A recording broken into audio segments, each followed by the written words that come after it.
അധ്യായം 52. സിദെക്കീയാവ് വാണു തുടങ്ങിയപ്പോൾ അവന് 21 വയസ്സായിരുന്നു. അവൻ 11 സംവത്സരം യെരൂശലേമിൽ വാണു. അവന്റെ അമ്മയ്ക്ക് ഹമുതൽ എന്നു പേര്. അവൾ ലിബ്നക്കാരനായ യിരെയ്യാമിന്റെ മകളായിരുന്നു. യെഹോയാക്കീം ചെയ്തതുപോലെയൊക്കെയും അവൻ യഹോവയ്ക്ക് അനിഷ്ടമുള്ളത് ചെയ്തു. യഹോവയുടെ കോപം ഹേതുവായി യെരൂശലേമിനും യഹൂദായ്ക്കും അങ്ങനെ ഭവിച്ചു. അവൻ ഒടുവിൽ അവരെ തന്റെ സന്നിധിയിൽ നിന്ന് തള്ളിക്കളഞ്ഞു.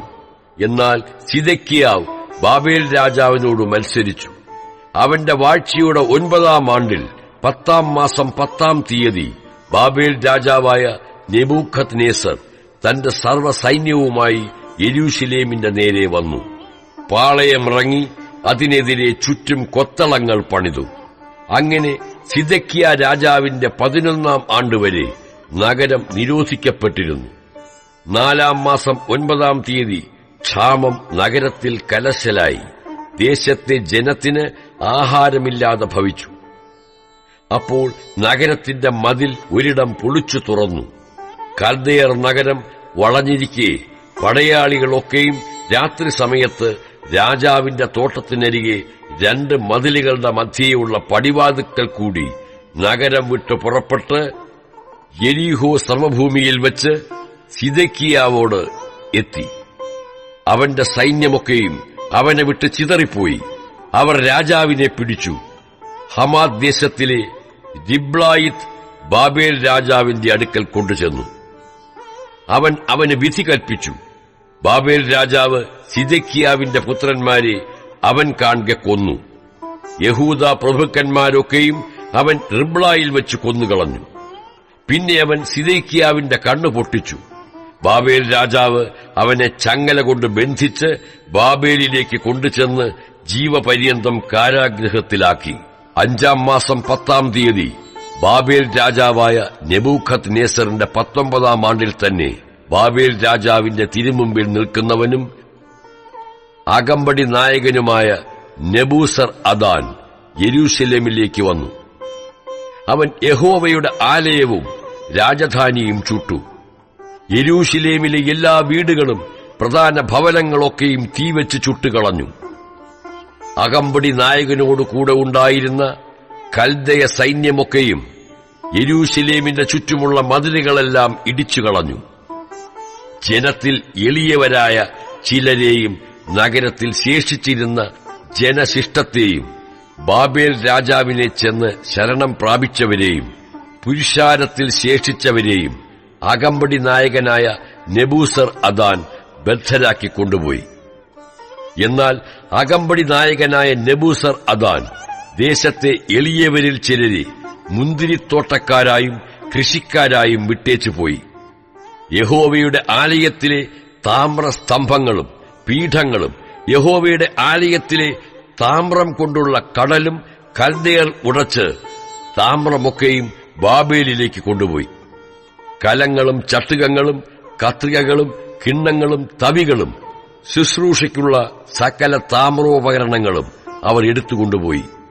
പാനപാത്രങ്ങളും തീച്ചട്ടികളും കിണ്ണങ്ങളും കലങ്ങളും വിളക്ക് തണ്ടുകളും തവികളും കുടങ്ങളും പൊന്നുകൊണ്ടുള്ളതും വെള്ളി കൊണ്ടുള്ളതും എല്ലാം അകമ്പടി നായകൻ കൊണ്ടുപോയി.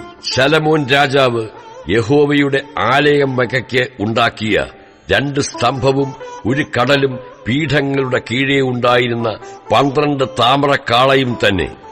ഈ സകല സാധനങ്ങളുടെയും താമ്രത്തിന് തൂക്കമില്ലാതെയിരുന്നു.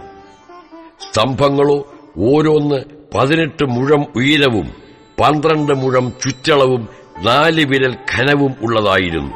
അത് പൊള്ളയുമായിരുന്നു. അതിന്മേൽ താമ്രം കൊണ്ട് ഒരു പോതിക ഉണ്ടായിരുന്നു.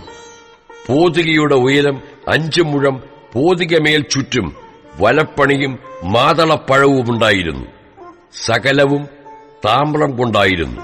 2-ാമത്തെ സ്തംഭത്തിനും ഇതുപോലെയുള്ള പണിയും മാതളപ്പഴവുമുണ്ടായിരുന്നു. 4 പുറത്തും കൂടെ 96 മാതളപ്പഴവും ഉണ്ടായിരുന്നു. വലപ്പണിയിൽ ചുറ്റുമുള്ള മാതളപ്പഴം ആകെ 100 ആയിരുന്നു. അകമ്പടി നായകൻ മഹാപുരോഹിതനായ ശെരായാവെയും 2-ാം പുരോഹിതനായ സഫന്യാവെയും 3 വാതിൽ കാവൽക്കാരെയും പിടിച്ചുകൊണ്ടുപോയി. നഗരത്തിൽ നിന്ന് അവൻ യോദ്ധാക്കളുടെ വിചാരകനായ ഒരു ഷണ്ഡനെയും നഗരത്തിൽ വെച്ച് കണ്ട 7 രാജപരിചാരകന്മാരെയും ദേശത്തിലെ ജനത്തെ പടയ്ക്ക് ശേഖരിക്കുന്ന സേനാപതിയുടെ രായസക്കാരനെയും നഗരത്തിൽ കണ്ട 60 നാട്ടുപുറക്കാരെയും പിടിച്ചുകൊണ്ടുപോയി. ഇവരെ അകമ്പടി നായകനായ നെബൂസർ അദാൻ പിടിച്ച് റിബ്ലായിൽ ബാബേൽ രാജാവിന്റെ അടുക്കൽ കൊണ്ടുചെന്നു.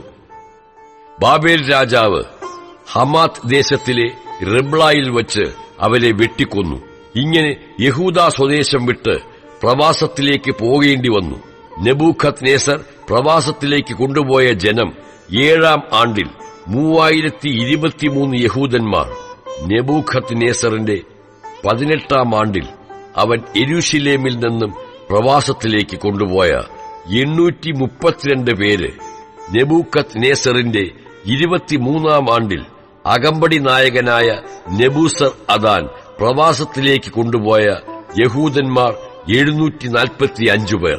ഇങ്ങനെ ആകെ 4600 പേരായിരുന്നു. യഹൂദ രാജാവായ യഹോയാഖീന്റെ പ്രവാസത്തിന്റെ 37-ാം ആണ്ടിൽ 12-ാം മാസം 25-ാം തീയതി ബാബേൽ രാജാവായ എവീൽ മെരോദക് തന്റെ വാഴ്ചയുടെ 1-ാം ആണ്ടിൽ യഹൂദ രാജാവായ യഹോയാഖീനെ കടാക്ഷിച്ച് കാരാഗ്രഹത്തിൽ നിന്ന് വിടുവിച്ചു. അവനോട് ആദരവായി സംസാരിച്ച് അവന്റെ ആസനത്തെ തന്നോടുകൂടെ ബാബേലിലുള്ള രാജാക്കന്മാരുടെ ആസനങ്ങൾക്ക് മേലായി വച്ചു. അവന്റെ കാരാഗ്രഹ വസ്ത്രം മാറ്റി അവൻ ജീവപര്യന്തം നിത്യവും അവന്റെ സന്നിധിയിൽ ഭക്ഷണം കഴിച്ചു പോന്നു.